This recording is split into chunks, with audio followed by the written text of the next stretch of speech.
Hi, welcome back to Ox Tool. I'm Tom. We're working on this worm drive bracket that's broken on the Autometric jig board. I sandblasted the cast iron bracket. It had some kind of heavy duty World War II vintage paint on it that I took off, and I wanted to really clean the cast iron really well. Actually, it's pretty cool. The casting had a undercoat of primer, a light gray, and then the machinery green on top of it. So it was pretty well painted. The blasting media I used is pretty fine, so it took a little while to get through it, but it looks pretty good now. So what I'm going to do is mate these two pieces back together, the crack section. What's kind of neat is when cast iron breaks, it doesn't bend very much before it breaks, and it can't handle tension very well. So once it goes into tension, it tends to fracture and break. Well, fortunately for guys putting it back together, what this means is it's like it behaves like a key or a gear tooth or something, where the actual brake actually stitches back together pretty nicely. So most of the time you can kind of put it back together and really get a good fit up, or a good mate, I should say, back together. And I'll try to zoom in on this and so you get a better look at it. So what I'm going to do is I'm going to get it fitted back together and clamped real well, and then what I want to do is go around and gouge this for the welding, so that I can get a decent weld on it. And I'm using that nickel 99 rod on this one also to weld this up. So I'll kind of work my way around the brake. So I think I got everything I need here. Put my specs on here so I can see a little bit better. So let's go. Clamp this up. Now I'm leaving it a little bit loose right now, just enough to kind of keep it in position. This one's clamped tight, and then what I want to do is just tap it to kind of get it to mate up really nice.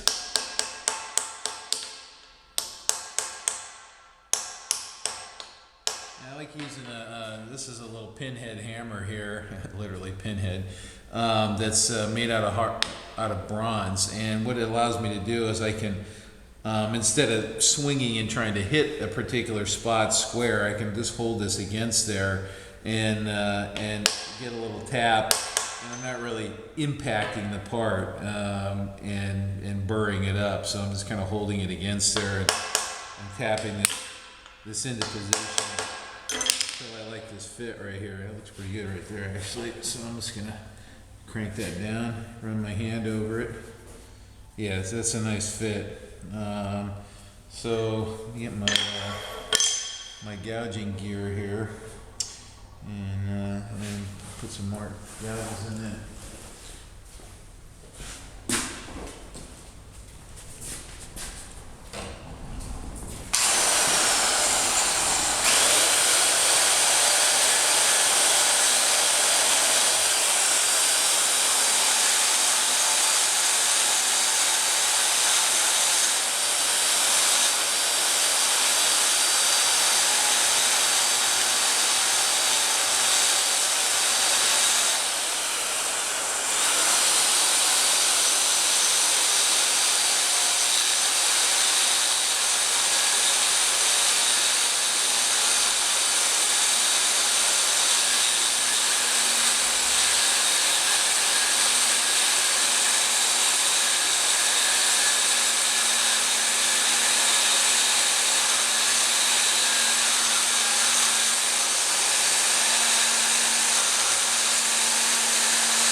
Okay, so that's pretty good. I've dug down into that and followed that crack around. Let me see if I can zoom in a little bit and so you can get a better look at that. Sorry, I apologize for the zoom. I know that's a video mistake. Here you can see the gouge here a little bit better. So what I'm going to do now is I'll get a couple of tacks on there just to kind of hold that all together, flip it over, and gouge the other side. So let me zoom back out. And once again, I apologize for the zooming. My video software editing is not mature yet, so this camera doesn't have a good way to pause and then resume, so I have to stitch videos together. Anyway, you don't want to hear about that.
Contracting a little bit, a little creak.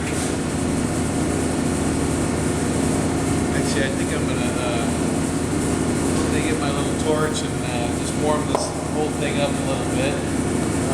Preheating is always a good idea with cast iron, even on a small piece.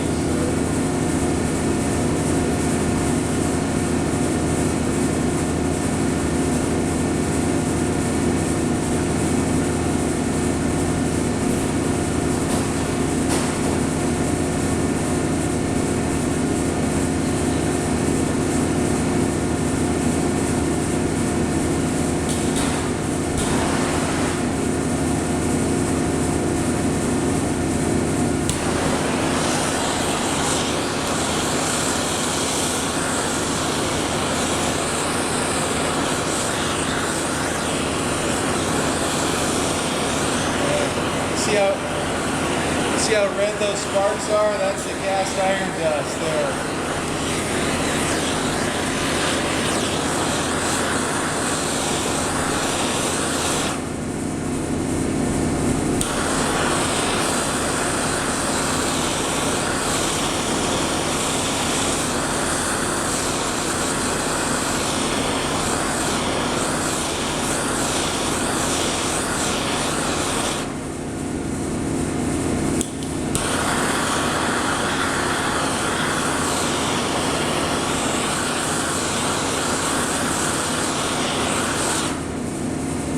Okay, that's pretty good. Let's get 100 or 200 degrees into it just to take the chill off of it. Okay, so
sec.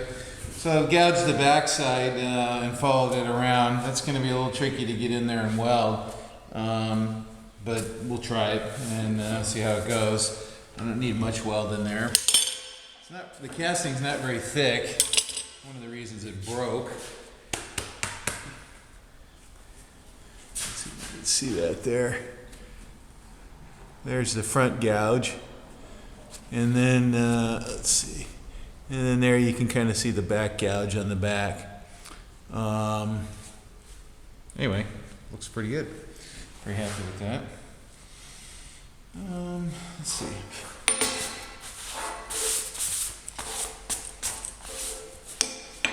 Clamp it back up and then get a little tacking on this side here.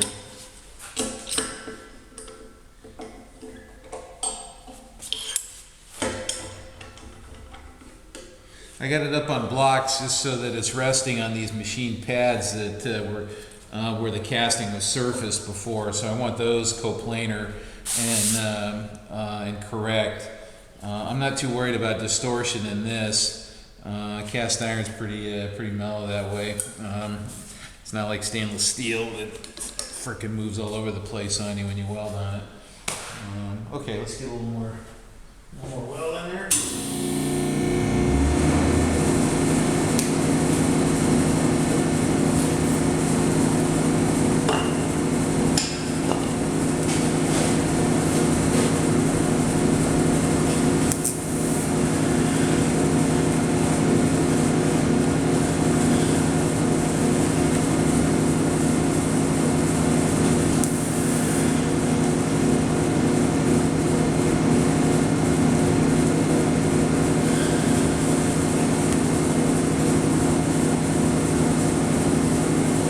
Stuff that lays in there great. You can't believe it. I mean, in the old days you used to braze all this stuff, and you know, the whole thing's just glowing hot. You got this big oxy fuel flame in there, and this is just so precise and so nice. It just lays in there. Then they came out with Nyrod, they called it. It was a stick welding rod that was basically this stuff with a coating, kind of a nickel rod. I guess they discovered that the coefficient of expansion was close to that of stainless, and that could be used to repair stainless steels, or excuse me, cast iron. I'm sorry. So they started using that, and then now they have this bare TIG wire that's formulated for cast iron. It's awesome. It really works good. I haven't tried anything big like an engine block or anything like that. There's some other repair methods that they use for this. They use those little this weird little drill and tap stitching thing to repair cast iron blocks, and works real good. It's kind of a mechanical thing. A friend of mine showed me that recently. I thought it was pretty cool. And then they do weld it still. So people out there doing it all over the place.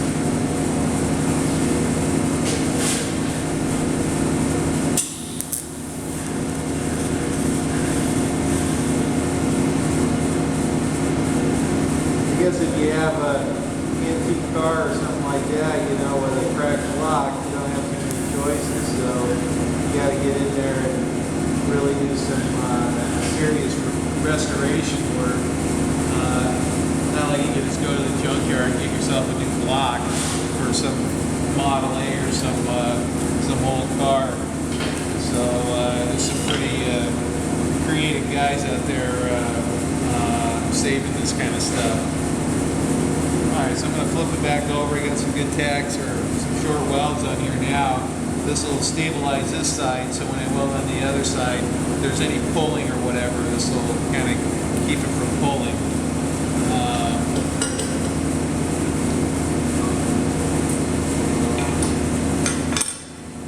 And clamps are your friend always with welding, so try not to weld anything unsupported if you can. Brush it a little bit.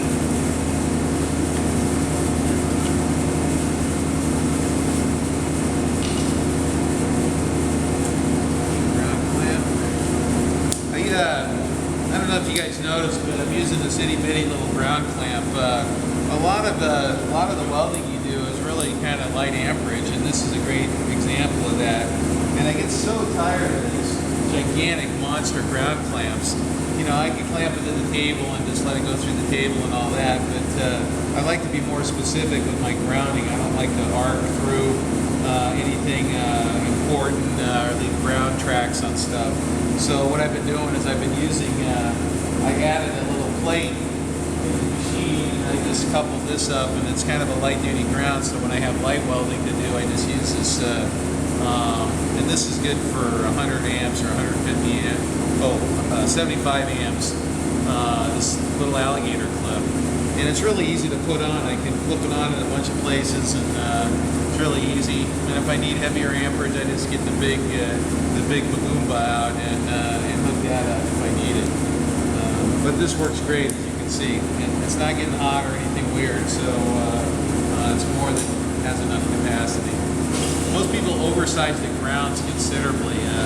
They look on the chart, they say, hey, the machine can go to 400 amps, give you a 400 amp ground plug, right? Well, that's like, you know, triple aught welding cable or whatever, weighs a country ton, and it's a pain in the ass to work with. So I like these lighter grounds for most work.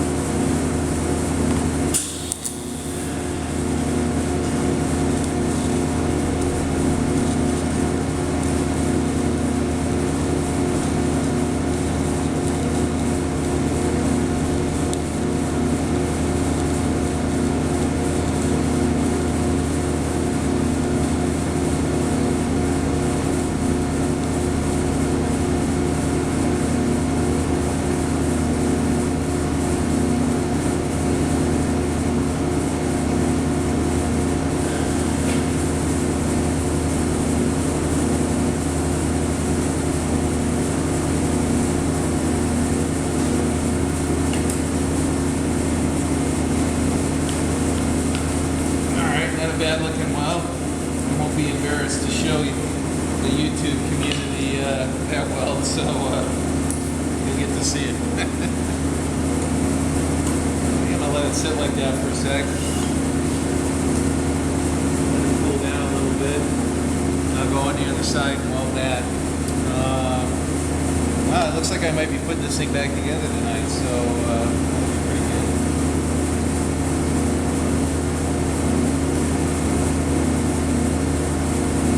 Actually not that hot. Flip it over.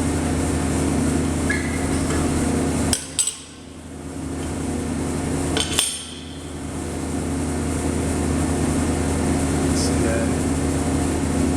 Hopefully the camera can focus on that. And you can see, I'm holding it through gloves, but it's not particularly hot.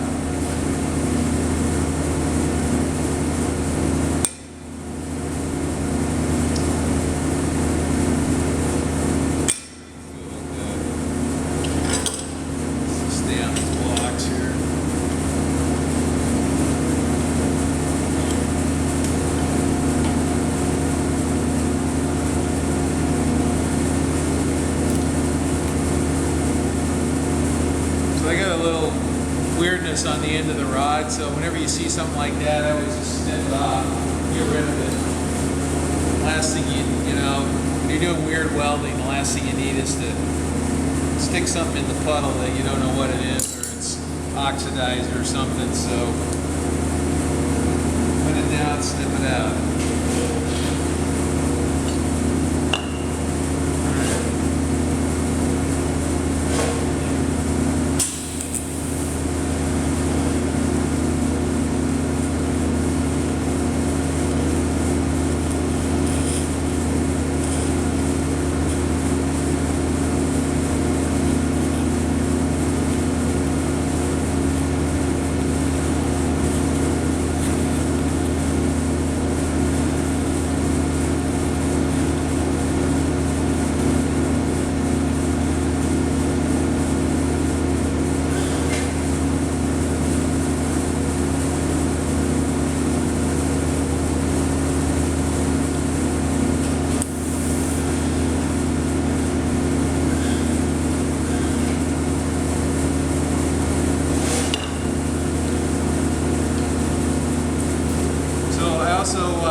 I have a gas lens in this, so which allows you to stick the tungsten out a little farther for these kind of core access jobs. Actually, I'm going to turn that around. Touch up the tungsten. So the gas lens allows you to stick the tungsten out and reach into the corners and the little nooks and crannies on weird stuff like this. It just gives you better tungsten coverage with the gas.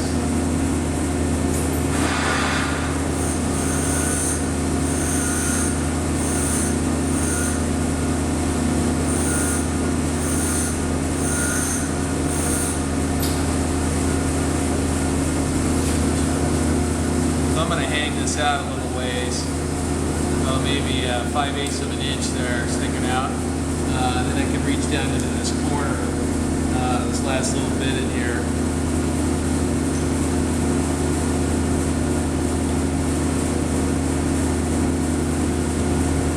Sneak it down in there.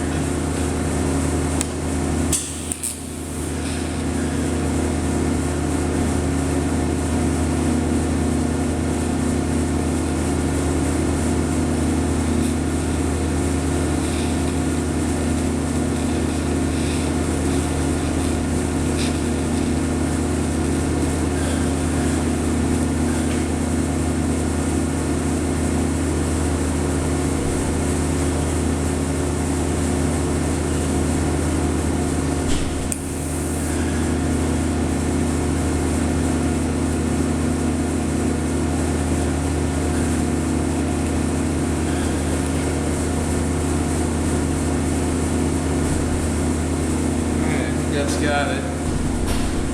I'm going to let it sit under the clamps and cool off. And I'll shoot another video with it when I go to put it back together.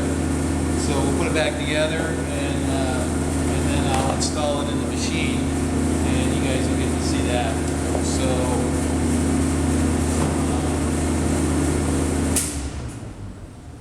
it's pretty warm right now. Yeah, I'm gonna let that sit.